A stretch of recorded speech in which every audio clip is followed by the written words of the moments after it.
I never imagined my daughter would cut me from her wedding. The day Amanda was born was the happiest of my life. For 24 years it was just me and her against the world after her mom passed. I worked overtime, missed sleep, and gave up everything to provide for her. When she got engaged, I proudly offered to pay for her dream wedding. Little did I know that as the wedding grew closer, I would become nothing but a checkbook to her and her new family. Before I tell you how my own daughter tried to erase me from the wedding I was paying for, drop a comment letting me know if you have ever felt replaced by someone in your family. Do not forget to subscribe to hear more stories about family betrayal and redemption. Life as a single father was never easy, but it was always worth it. My name is Kevin, and my journey as a solo parent began when my wife Sarah died from an unexpected brain aneurysm when our daughter Amanda was just 8 years old. The loss devastated us both, but somehow we found strength in each other. I was a residential contractor by trade, building homes for others, while trying my best to maintain our own little world. Those early years were tough. I would wake up at 5 in the morning, prepare Amanda for school, drop her at my sister Laura's place, work 10-hour days, pick Amanda up, help with homework, cook dinner, and collapse into bed, only to repeat it all the next day. Weekends were sacred, though. Every Sunday morning, Amanda and I had our special breakfast tradition. I would make pancakes shaped like animals, while she would tell me about her week and her dreams. As Amanda grew, our bond only strengthened. I taught her to ride a bike in the park near our modest home, spent hours helping her with science fair projects, and later taught her to drive in the empty parking lot of the local community college. When she graduated high school, as valedictorian, I could not have been prouder. Despite working with my hands for a living, I had managed to save enough for her college education. She got accepted to a prestigious law school, and though it meant I had to take on extra jobs and refinance our home, seeing her succeed made every sacrifice worthwhile. It was during her second year of law school that she met Jackson Preston. When she first brought him home during spring break, he seemed like a nice enough guy. Tall, well-spoken, and studying law as well. He had a firm handshake and looked me in the eye, which I appreciated. Sure, I noticed his designer clothes and the expensive watch, but Amanda seemed happy, and that was all that mattered to me. 6 months later, Amanda called me crying with joy. Jackson had proposed, and she had said yes. My heart swelled with happiness for her, even as a part of me realized I was truly losing my little girl now. During that call, without hesitation, I made an offer that would change everything. I told her, Amanda, your mother would have wanted to give you the wedding of your dreams, and so do I. Let me pay for the wedding. I have been saving for this day since you were born. Why.com. The truth was, I had been setting aside a little money each month for years, building up a wedding fund of about $35,000. It was not celebrity wedding money by any means, but it was substantial for someone with my income, and I was proud to be able to offer it. Amanda was thrilled. She thanked me profusely and said I was the best father in the world. We immediately began discussing ideas and themes, with her sending me Pinterest boards and wedding magazine cutouts. I felt included and important in this significant chapter of her life. That feeling did not last long. The first change I noticed was after Amanda introduced me to Jackson's parents, Thomas and Barbara Preston. They lived in a mansion in the wealthiest part of town, with Thomas being the CEO of a regional bank and Barbara a former beauty queen who now ran a high-end interior design firm. During that first dinner at their home, I felt immediately out of place in my nicest, but clearly not designer suit. They were polite, but distant, asking very little about my life or my relationship with Amanda. From that point on, Amanda began changing. Small things at first. She started making wedding planning decisions without consulting me. When I would suggest vendors, I knew from my years in the community, she would dismiss them as not quite right for the vision she and Barbara had created. The first real sting came when I discovered Amanda had attended a menu tasting without inviting me, despite me being the one paying for the catering. When I mentioned it, she brushed it off, saying, "Oh, it was just a last-minute thing Barbara arranged. It would have been boring for you anyway, Dad." As months passed, the wedding budget began to swell beyond what we had initially discussed. The $35,000 I had saved now seemed insufficient, as Amanda added premium flowers, upgraded linens, and a photographer whose price made my eyes water. Each time I expressed concern about the mounting costs, Amanda would look disappointed and say something like, "I thought you wanted me to have my dream wedding," or, "This is the only time I will get married, Dad." Wanting to make her happy, I took out a loan against my retirement savings to cover the growing expenses, bringing my total contribution to over $50,000. I did not tell Amanda about the loan, not wanting to diminish her joy or make her feel guilty. It was at the engagement party held at the Preston estate that I began to truly feel like an outsider. Amanda introduced me to Jackson's relatives and family friends with quick, almost dismissive introductions before pulling me away to mingle elsewhere. I noticed she never mentioned my profession, and when one of Jackson's uncles asked what I did for a living, Amanda quickly interrupted before I could answer, steering the conversation elsewhere. Later that night, after several people had made toasts, I approached the microphone, eager to share my love and pride for my daughter. I saw a look of panic cross Amanda's face as she quickly intercepted me, saying the toasts were finished and it was time for dancing. The following week, Amanda asked me to meet her for coffee. Without Jackson, I arrived feeling hopeful that we would reconnect and recapture our planning enthusiasm. Instead, she looked uncomfortable as she stirred her latte, avoiding my eyes. "Dad," she finally said, "I need to ask you something, and please do not take it the wrong way." Already my stomach tightened with apprehension. "For the rehearsal dinner and the wedding, could you maybe tone down your appearance a bit? Maybe get a new suit, something more modern? And perhaps not tell your construction stories or use some of your expressions. The Prestons are very particular about appearances." I felt like she had slapped me. The construction stories she referenced were the same ones she had once begged me to tell her friends when they visited. The expressions she wanted me to avoid were ones that had made her laugh throughout her childhood. But wanting to support her, I swallowed my hurt and agreed. That night I looked at myself in the mirror for a long time, wondering when my appearance and manner had become something my daughter was ashamed of. In the months that followed, I tried desperately to transform into someone the Prestons might approve of. I spent money I did not have on an expensive suit from the store Barbara recommended. I watched YouTube videos on proper etiquette and practiced speaking without my usual colloquialisms. I even paid for elocution lessons, something I had only heard about in movies. Despite my efforts, it was never enough. At the rehearsal dinner, which I paid for, but the Prestons hosted at their country club, I was seated not at the main family table, but at a distant one with distant relatives and work acquaintances of the Prestons. Throughout the evening, I caught Barbara whispering to Amanda while glancing in my direction, both of them frowning slightly. The wedding planning continued to exclude me more and more. I would learn about major decisions after they had been made. The venue was upgraded to a more expensive location. The guest list expanded to include people I had never heard of. The menu changed from the selections I had helped choose to more exotic and costly options. One Tuesday afternoon, I decided to surprise Amanda by visiting the wedding venue during a scheduled meeting with the coordinator. I thought perhaps I could reconnect with her through the excitement of seeing the space coming together. When I arrived, I overheard Amanda discussing the processional with the coordinator. "So Thomas Preston will be walking you down the aisle," the coordinator confirmed, making notes on her tablet. My heart stopped. Thomas Preston. Not me. I had been dreaming of walking my daughter down the aisle since the day she was born. I had imagined that moment through every late-night shift, every overtime weekend, every sacrifice I had made as a single father. And now, without even discussing it with me, Amanda had given that honor to Jackson's father. I must have made a sound because Amanda turned and saw me standing there. The color drained from her face. "Dad, what are you doing here?" "I came to see how the planning was going," I said, my voice barely steady. "I just heard something interesting. Thomas is walking you down the aisle."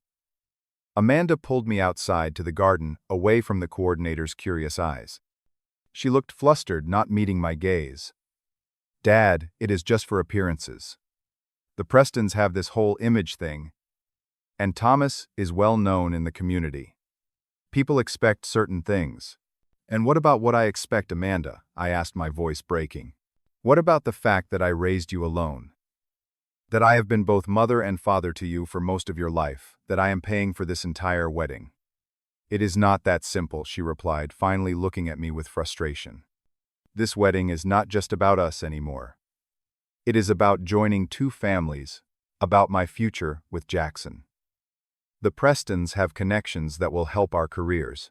Can you not just understand and support me on this? I felt hollow inside but nodded mechanically. I will support you, Amanda. I always have. The weeks that followed brought more heartbreak. I received the official wedding invitation and noticed my name was listed only under hosted by in small print, not as father of the bride. When I called the printer to ask about it, they informed me that Amanda and Barbara had approved the final design together. Then came the seating chart incident. I had stopped by Amanda's apartment to drop off another check for the florist when I saw the seating chart draft on her dining table. Scanning it for my name, I finally found it at a back table seated with strangers, not at the family table with Amanda or even at a prominent table near the front. I was being hidden away like an embarrassing secret. That night I called my best friend Michael and broke down on the phone. Through tears I told him everything that had been happening. Kevin, he said firmly, this is not right. You are being used for your money while being pushed aside as a person. No father should be treated this way, especially not one who has sacrificed everything for his child. I know I whispered, but what can I do? I want her to have her perfect day. At what cost to you, your dignity, your self-respect, your financial future? Michael asked. You need to stand up for yourself, Kevin. Before I could respond, my phone beeped with an incoming call from Amanda. I told Michael I would call him back and answered. Dad, Amanda began without preamble. I need to talk to you about the reception. What about it? I asked, suddenly exhausted. After thinking it through, I was wondering if maybe you would consider not attending the reception at all. Just the ceremony. Barbara thinks it might be better for everyone considering how different you are from the rest of the guests. Of course, we would still want you to pay for everything as promised. It is just, well, the reception is really about Jackson's family connections and impressing certain people and… She continued talking, but I could no longer hear her through the roaring in my ears. My own daughter was asking me to pay for a wedding reception I would not be allowed to attend. In that moment, something broke inside me. Not just my heart, but my illusion that love should mean endless sacrifice without basic respect in return. I will think about it, I said flatly and hung up. That night I could not sleep. I pulled out old photo albums looking at pictures of Amanda growing up. Her first steps. Her kindergarten graduation, where she proudly announced she wanted to be just like her daddy when she grew up. Her high school prom, where I had pinned on her corsage with trembling fingers. I remembered the nights I had sat beside her bed when she was sick. The school plays I had attended in my work clothes because I came straight from job sites. The birthday cakes I had learned to bake because I could not afford bakery. Honest. By morning I had made my decision. If Amanda and the Prestons wanted to erase me from this wedding while keeping my financial contribution, they would learn a painful lesson about taking people for granted. I spent the next day methodically contacting every vendor I had paid for. The venue, the caterer, the florist, the photographer, the band, the baker. With each call, I explained that I was the financial sponsor of the Preston Caldwell wedding and needed to make some changes. For each vendor, I canceled the services, but left the deposits in place. This meant they would not be showing up on the wedding day, but Amanda and the Prestons would not discover this until it was too late. I made sure each cancellation was properly documented with emails confirming my decision as the financially responsible party. With each cancellation, I felt a mixture of vindication and guilt. Was I doing something terrible? Was I being petty? But then I would remember Amanda asking me not to attend the reception I was paying for, and my resolve would strengthen again. After all the cancellations were complete, I wrote Amanda a letter and left it on her apartment door. Amanda, by the time you read this, you will probably have discovered that the wedding arrangements have been canceled. I want you to know this was my decision and mine alone. For 24 years, I have given you everything I possibly could. I worked multiple jobs to give you opportunities I never had. I went without, so you could have what you needed. I did this all gladly because I love you more than anything in this world. But love should not mean being treated as nothing more than a checkbook. Love should not mean being hidden away because my hands are calloused from building things. Love should not mean being cut out of the most important moments of my only child's life because I do not fit someone else's image of what a father should be. I heard what you asked me. To pay for but not attend your wedding reception. To be erased from your special day while still funding it. No father should ever hear those words from his daughter. I have left all deposits with the vendors. What happens next is up to you and the Prestons. I imagine with their wealth, they can easily cover the remaining balances if this wedding is truly important to them. I will always love you, Amanda. When you are ready to have a relationship based on love and respect rather than utility and appearances, I will be here. Dad. The night before the wedding, my phone exploded with calls and texts from Amanda Jackson and both Prestons. I did not answer any of them. Instead, I sat on my back porch drinking a beer and feeling the strange mixture of grief and liberation that comes from finally standing up for yourself after years of allowing others to determine your worth. The next morning, a car screeched into my driveway. Amanda stormed up to my door in tears with Jackson and his parents close behind. I opened the door calmly, as if I had been expecting them. "What have you done?" Amanda screamed, mascara running down her face. "The venue called this morning, saying our contract was canceled. The caterer is not coming, nothing is ready. Everyone will be arriving in 5 hours," I nodded calmly. "I canceled the arrangements I paid for, after you asked me not to attend the reception. It seemed the logical conclusion to draw. If I am not welcome at the event, my money should not be there either." Thomas Preston stepped forward, his face red with anger. "This is outrageous. Do you have any idea who I am? Who we are? I will sue you for every penny you have." I smiled slightly. "Sue me? For what, Mr. Preston?" "For deciding not to give a gift. No court will force someone to give a gift they decided to withdraw. Besides, I have documented every conversation, every slight, every instance where I was pushed aside. Including, I might add, my daughter asking me not to attend her reception while still paying for it." "How do you think that would play out in court? Or in the press?" Barbara gasped. "You would not dare make a public spectacle of this. Why not?" I asked. "You were planning to make a spectacle of me by seating me in the back of the room with strangers while I paid for your champagne toast." Jackson stepped closer to me, jabbing his finger in my face. "You pathetic little man. You have no idea the connections you are messing with. I could ruin you with one phone call." At that I laughed outright. "Ruin me? I have built everything I have with these hands. I have created homes for families, fixed problems, made things work when they were broken. What have you created, Jackson, besides an inflated sense of your own importance?" Amanda pushed between us, tears still streaming down her face. "Dad, how could you do this to me? This was supposed to be the happiest day of my life." I looked at my daughter, truly looked at her, and saw a stranger. The little girl who had once proudly told her class that her daddy built houses had been replaced by someone who was ashamed of those same hands. "No, Amanda," I said quietly. "This was supposed to be a celebration of love, family, and new beginnings. Somewhere along the way, you forgot what those words mean. I hope someday you remember." The four of them left in a flurry of threats and tears. I watched from my window as their expensive car pulled away and felt a strange sense of peace. For the first time in months, I had acted not out of desperate desire for approval, but out of self-respect. I later heard through mutual friends that the wedding had gone forward as a much smaller affair, funded entirely by the Prestons and held in their backyard. I was not invited, of course, nor did I expect to be. The months after the wedding were the loneliest of my life since losing Sarah. I threw myself into work, taking on more projects than was reasonable and exhausting myself daily so I would be too tired to think at night. Friends tried to include me in their plans, but I mostly declined.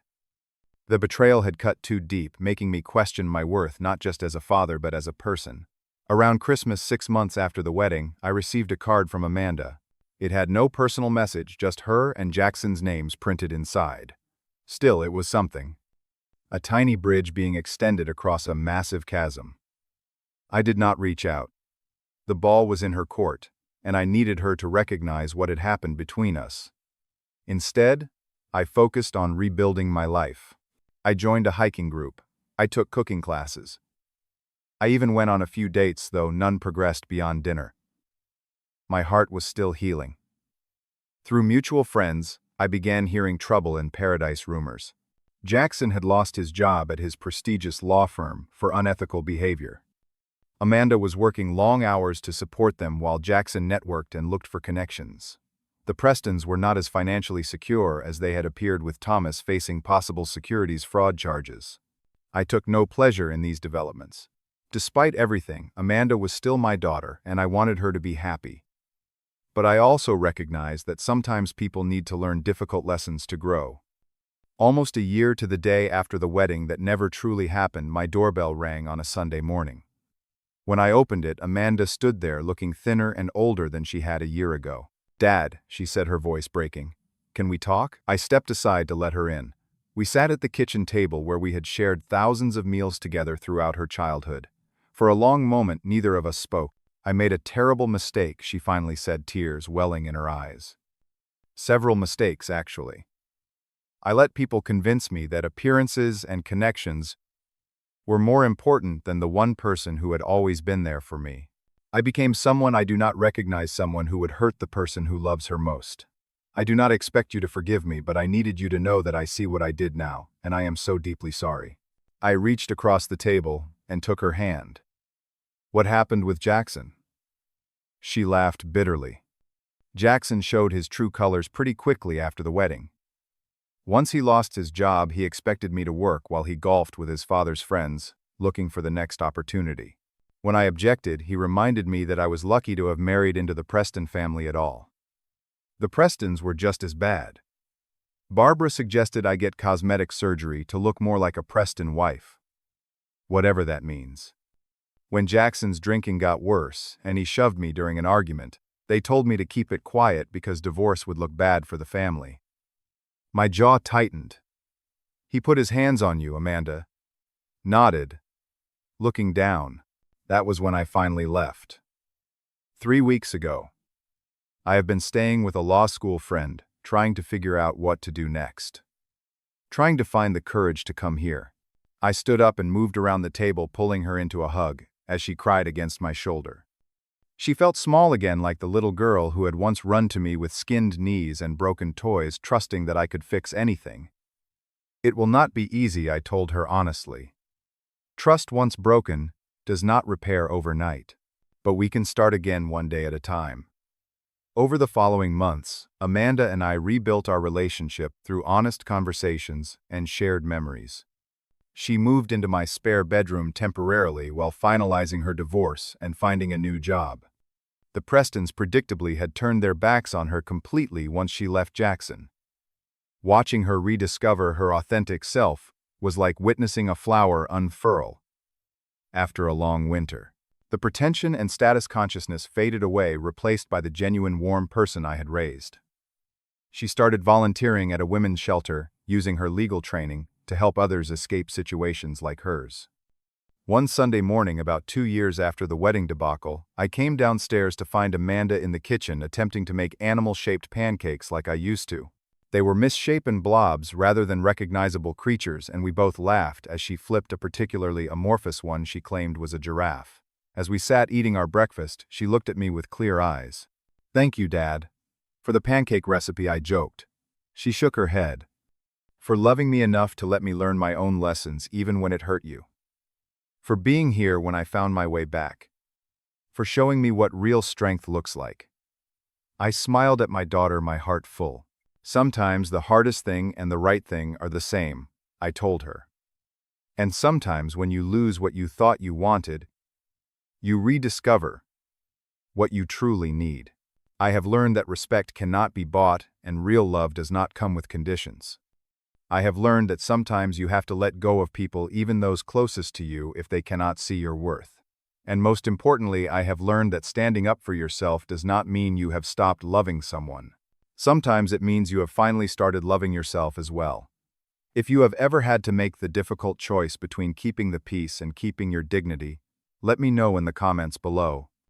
And if this story resonated with you, please subscribe to hear more about family relationships, personal growth, and the courage to stand up for yourself even when it breaks your heart.